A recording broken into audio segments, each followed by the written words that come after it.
Salve, minha rapaziada, sejam bem-vindos a mais um giro de notícias do nosso Vascão. Vídeo de hoje, como sempre, trazendo para você vascaíno, para você vascaína que acompanha aqui o nosso trabalho, notícias com exclusividade, em primeira mão, conteúdo aí muito importante referente aos próximos 2 jogos do Vasco da Gama, um pela Copa do Brasil nessa quarta-feira fora de casa contra o Atlético Goianiense e outro aí no sábado em São Januário, já com ingressos esgotados pelo Campeonato Brasileiro contra o Red Bull Bragantino. Vamos falar muito também sobre a situação de mercado da bola, porque ontem à noite tivemos mais um atleta aí, atacante uruguaio, voltando a ter o nome dele especulado no Vasco, então a gente vai falar muito sobre isso e também da expectativa dos anúncios, né, das contratações de um atacante e de um zagueiro, talvez ainda essa semana, e também da saída de atletas do elenco vascaíno, né, para dar aquela aliviada, né, para dar aquela enxugada na folha salarial do Vasco nesse momento. Então, primeira coisa, já quero convidar você, vascaíno, que ainda não é inscrito, você que ainda não segue a gente aqui no YouTube, para dar uma oportunidade, conhecer o nosso trabalho, se inscrever aqui no nosso canal. Lá embaixo do vídeo tem um botão vermelho escrito inscreva-se. Clica nele, venha se juntar aí aos mais de 490 mil torcedores do Vascão que já estão, né, fazendo parte aqui desse canal, e peço a sua colaboração, deixando aquele joinha, né, aquele like no vídeo e compartilhando o vídeo aí com mais amigos vascaínos nos grupos de Zap e nas suas redes sociais. Combinado? Fechado? E hoje vamos começar o vídeo de uma forma um pouquinho diferente, né? Antes da gente falar sobre a partida dessa quarta e da partida do sábado e também de mercado da bola, eu queria começar o vídeo de hoje batendo palmas para você que é torcedor do Vasco e para você que já se associou ao Vasco da Gama, cara. É impressionante como o plano de sócio torcedor do Vasco tá crescendo, tá subindo. A gente que tinha 25, eu acho que 26 mil sócios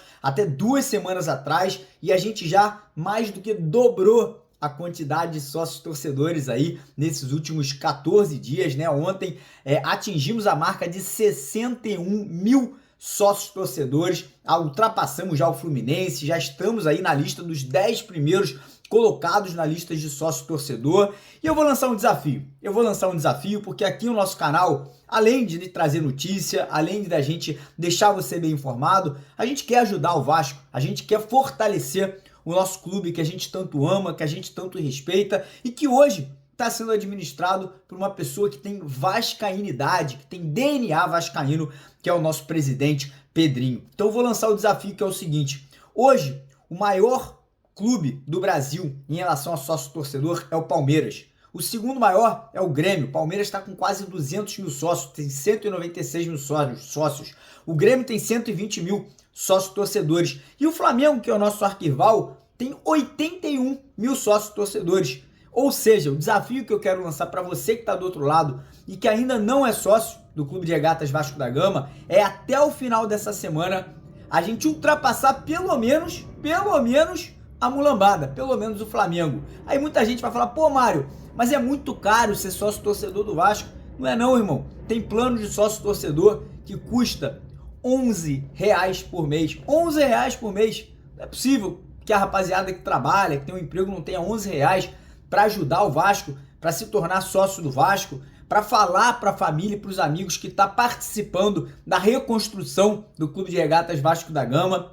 Então o desafio lançado essa semana é ultrapassar o Flamengo, número de sócios torcedores, passar de 81 mil sócios. Semana que vem vamos ultrapassar o segundo colocado, que é o Grêmio, que tem 120 mil. E até o final de setembro é ultrapassar o Palmeiras, irmão. O Vasco tem condição, o Vascaíno já mostrou que tem condição de fazer isso, porque há 3 anos atrás, no meio daquela loucura que a gente teve, né, o mundo inteiro parando, a gente botou 180 mil sócios. Não é possível agora um time com um presidente maravilhoso, que é o Pedrinho, com as contratações de Coutinho, de Payet, que a gente não vai fazer essa associação em massa 2.0. Então, desafio lançado. Você que pode ser sócio, você que pode ajudar, vai lá no site do Sócio Gigante, que é www.sociogigante.com.br, e vamos nos associar. Você que pode pagar de repente para um amigo, para um familiar, vamos fazer uma campanha de doar um plano de sócio para um amigo, para um familiar. Eu vou deixar aqui no primeiro link aqui na descrição do vídeo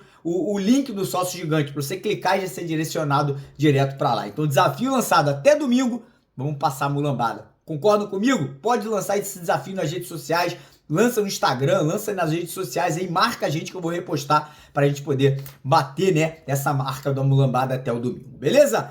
Bora falar agora sobre o jogo, né? Vasco e Atlético Goianiense, quarta-feira, Copa do Brasil, jogo de ida das oitavas de final da competição. O Vasco, obviamente, define em casa, né, na quarta-feira que vem. Então o empate não seria um mau resultado, né? Óbvio que a vitória é muito mais interessante, porque a gente pode até jogar para um resultado de empate, ou até de repente, eu acho que golear o Atlético Goianiense na quarta-feira poderia até perder o jogo de volta, poderia até poupar jogadores, o que seria muito benéfico, né, devido ao Campeonato Brasileiro, mas parece que o Rafael Paiva vai levar o time completo, vai levar o que ele tem de mais forte e de melhor para a partida dessa quarta-feira. O Vasco vai viajar hoje à tarde para Goiânia, né? A gente vai fazer, inclusive, a cobertura da chegada dos jogadores e do elenco lá no hotel, lá em Goiânia, né? O mesmo hotel que o Vasco ficou na semana passada, né? E a grande questão é o seguinte: temos aí 2 jogadores que são dúvidas, serão avaliados hoje de manhã no Centro de Treinamento Moacir Barbosa. O Adson, que segue se tratando da lesão na coxa direita,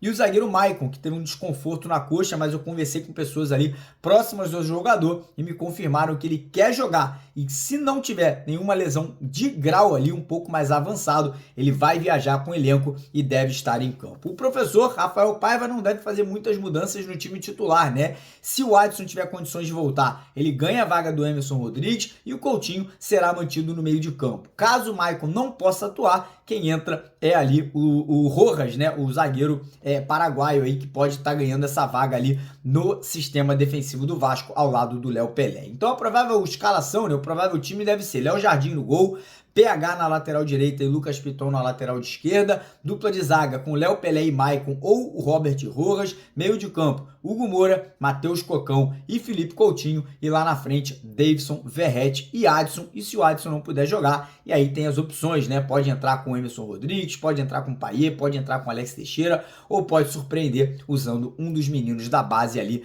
fechando o trio de ataque do Vasco. Estou muito confiante, tô acreditando muito na vitória do Vasco, já fiz a minha fezinha lá na 1xBet, né? 1xBet que está dando 100% de bônus no primeiro depósito, ou seja, qualquer valor que você depositar por lá, multiplica por 2, depositou 100, ganha 200, botou 500, ganha 1.000. E na quarta-feira, quem apostar na vitória do Vasco contra o Atlético Goianiense vai participar de um sorteio aí de 6 uniformes do Vasco, 6 camisas de jogo do Vasco da Gama. Então corre lá no primeiro comentário fixado, faça o seu cadastro para garantir a sua participação. Beleza? Bora falar agora de mercado da bola, né? Ontem à noite conversei ali com as pessoas próximas ao Marcelo Santana, que é o diretor executivo de futebol do Vasco, e essas pessoas me passaram que o Marcelo tá fazendo de tudo para conseguir enxugar a folha salarial do Vasco, né? Ele tem 3 jogadores hoje que não fazem parte dos planos para a sequência da temporada: Rossi, Serginho e Galdames, né? O treinador Rafael Paiva já deu o aval para que esses jogadores sejam liberados, e nesse momento aí as negociações estão acontecendo, né? O Rafael Paiva, obviamente, prefere contar com outros jogadores, está esperando contratações também que vão chegar nos próximos dias, e já deu, né, o aval para que esses atletas sejam negociados. Porém, os jogadores têm contrato com o Vasco. Os jogadores ainda são atletas, são ativos do Vasco da Gama. Então, nesse momento, está sendo, né, feita uma busca por outros clubes que estejam interessados ou em levar os jogadores em definitivo ou levar os jogadores até o final do ano, né, por empréstimo, pagando parte dos salários aí do Rossi, do Serginho e também do Pablo Galdames. E agora entrar no assunto contratações, né, porque ontem à noite o atacante Brian Rodrigues voltou a ter o seu nome especulado no Vasco. É o Corinthians que chegou perto da sua contratação, mas parece que a negociação não evoluiu ao ponto de ser concretizada. Parece que o Vasco voltou a conversar com o empresário do jogador. Lembrando que o Brian Rodrigues, ele é um atacante de seleção uruguaia que pertence ao América do México. Hoje o América do México pede aí cerca de 4 milhões de euros na negociação, porém o América do México teria demonstrado interesse no volante Juan Esforza, né, podendo de repente aí sinalizar com uma possível troca entre os dois jogadores, né, entre os dois clubes. O Brian Rodrigues é um atleta de 24 anos que vem crescendo na carreira e tem potencial de no futuro ter, né, uma revenda acontecendo para o futebol europeu. Então nesse momento pode ser que o Vasco busque essa contratação, mas lembrando que o Vasco também tem interesse no atacante Michael, e o Michael poderia chegar de graça ao Vasco, porque ele está em processo de rompimento do contrato dele lá com o Al Hilal do mundo árabe, né? O Michael tem 28 anos, fez grandes temporadas vestindo a camisa do nosso arquirrival, o Flamengo, acabou indo jogar, né, no mundo árabe, sob o comando do Ramon Dias, em algum momento no Al Hilal, seguiu por lá, fez boas temporadas, mas parece que ele quer voltar ao futebol brasileiro e entende que uma possível volta ao Rio de Janeiro poderia ser bom para a carreira dele, né? O Vasco, obviamente, fez contato, não é uma negociação fácil, é um jogador que tem salário alto para o futebol brasileiro, passa de R$1 milhão, mas o Pedrinho tá tentando aí possibilitar essa negociação. E em relação ao sistema defensivo, cara, segue a grande dúvida de quem será o jogador contratado, né? Obviamente que não é uma negociação simples, não é uma negociação aí que vai acontecer no estalar de dedos, até porque o Pedrinho e o Edmundo já sinalizaram que querem um grande nome para o sistema defensivo, né? Querem um jogador experiente, um jogador que chegue para ser titular hoje do elenco do Vasco, né? E obviamente a gente segue no aguardo, né? O nome do Mina, que era um nome muito forte, acabou perdendo um pouco de força devido à situação salarial do jogador, que assustou um pouco a diretoria do Vasco. E aí, obviamente, a gente está aqui especulando nomes, né? O Pepe, o Rafael Tolói, nomes aí que poderiam estar chegando a custo zero para reforçar a equipe do Vasco aí para o restante da temporada. Quem sabe ainda hoje a gente tenha mais alguma novidade sobre isso, né? Mais desdobramentos. Se tiver qualquer coisa, a gente posta nas nossas redes sociais, lá no Twitter, lá no TikTok, lá no Instagram. Por isso que é importante você estar seguindo a gente por lá também. Mas é isso. Por agora, fechamos aqui o nosso vídeo. Pedi antes de ir embora para você deixar o like, se inscrever no canal. E é isso. Aqui é Vasco. Um abraço. Tamo junto.